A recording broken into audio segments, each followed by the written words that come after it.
Hey guys, this is No Solution. I'm Scott, and it's time for another public apology. This seems to be the start of an ongoing series.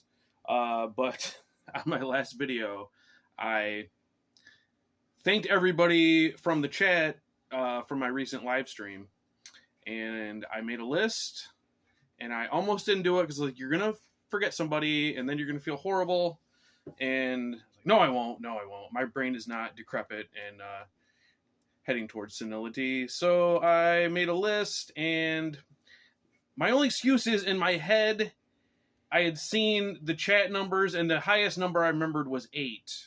And I had 8 names. So I was like, okay, I think I got it. And I guess I then just shut my brain off. Then Tom of Sin Arcadia Productions commented on the video, and I was like, fuck, Tom was in there too, and I forgot, and I feel horrible. So Tom, I'm very, very sorry. My only excuse is it's all going away.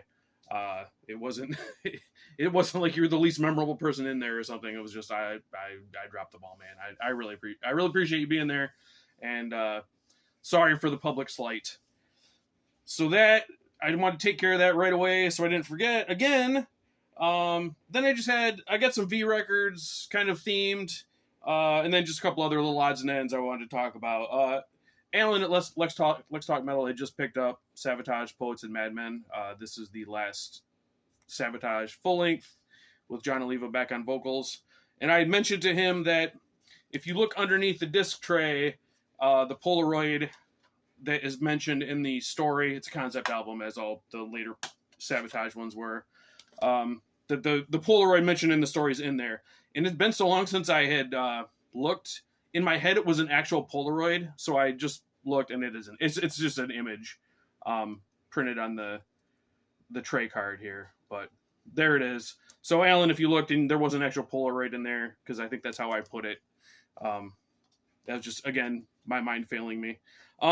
Yeah, and I don't know. It's a not a clear case. It seems like it should be a clear tray so you can see it. I don't know. In my head, it was supposed to be like an Easter egg that you would find, which I think is kind of cool. But that was that one.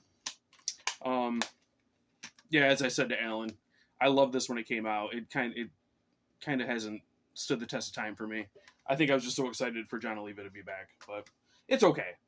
Oh, and okay, then Keith from Attack from Down Under, who is from New Zealand. I kept saying he was from Australia just to be a dick, and then I did it. I did it seriously because, again, he had just picked this up, the reissue of the Dr. Butcher album from 1994, another John Oliva project when he was kind of away from Savatage. Horrible cover. Like it looks like it has to be a boot, right? But it's not. It's official. I think it must be John himself that put it out, because the label is Dr. Butcher Cafe, and they only put out 2 releases, both of them Dr. Butcher.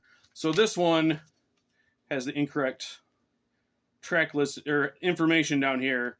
It says recorded in 92, and then live tracks. None of this is live. This is and then inside it does say it's recorded in 93. I believe it was released in 94. So kind of more of just a heavy thing than what Savatage was doing at the time. Well worth checking out if you're a Savatage fan. So this is the version I got as well. And I mentioned to him that there's another one. Let's take that out. The glare is awful today. Not much better. So here is the companion disc called, you see down here, the demos. Just the same image except a red border. And the wrong information on the other one is correct on here. Demo recorded in 92, and then 2 live tracks tacked on. So it's all material. I think the Altar is the only thing that was actually on the album. And full disclosure, I've not listened to this in forever. But I remember liking it. So if you like the Dr. Butcher album, you'd probably be into this if you can find it anymore. I don't know how rare it is. I picked these up both at the same time. I think at Milwaukee Metal Fest, like right when they came out. So the actual album has been re-released with a different cover. I don't like that one either. I wish they would just kept the original cover, but whatever. So that's that. Okay. Oh, I wanted to show this new Mordant Red EP just came out. called Touch the Skeleton in the Forest.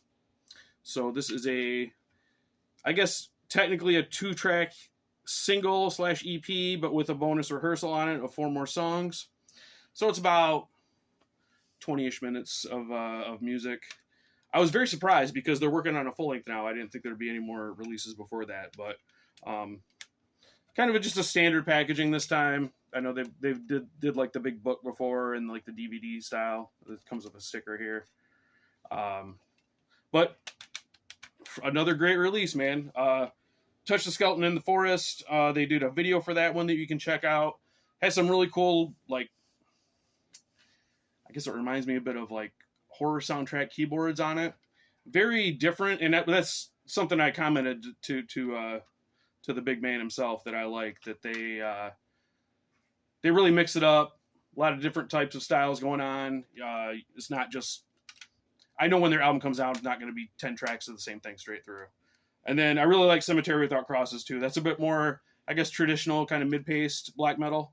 But then the bonus rehearsal, we've got 2 new songs on there, or new to me anyway. My Hatred Burns and Architects of Fear, and then also a version of 15 Winters and Hatred of Humanity. So, and it's cheap. I think it was like $10 total shipped. So if you're into More Than Red, I would say check it out. At least watch the video and see what you think if you haven't checked them out yet. All right, where we at? Yeah, let's get to the V's.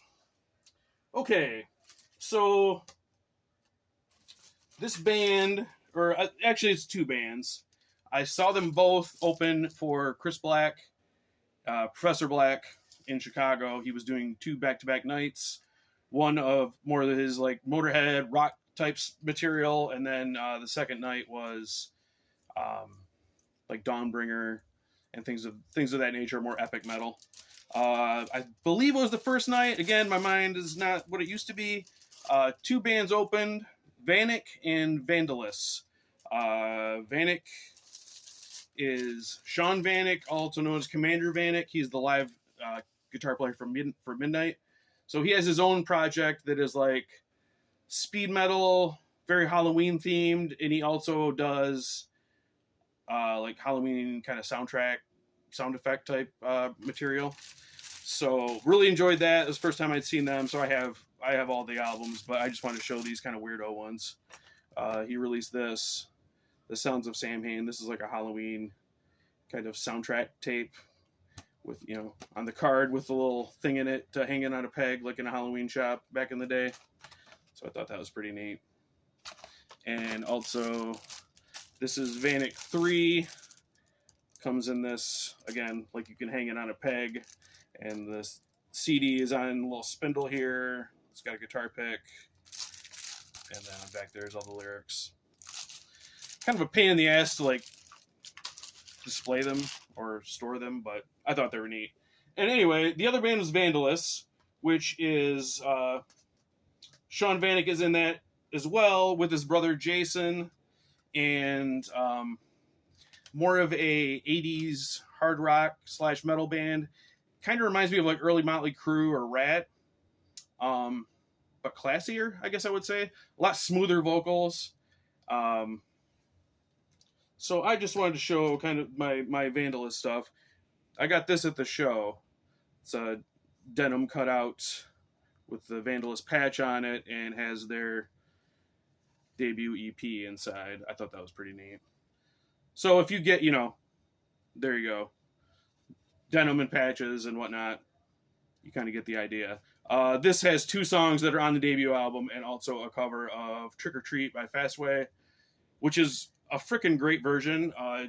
Whenever I hear somebody did a cover of that song, I'm always excited, and then it seems like I'm disappointed when I hear it, but they really did it justice on this. So they have 4 albums. The first one on the high side.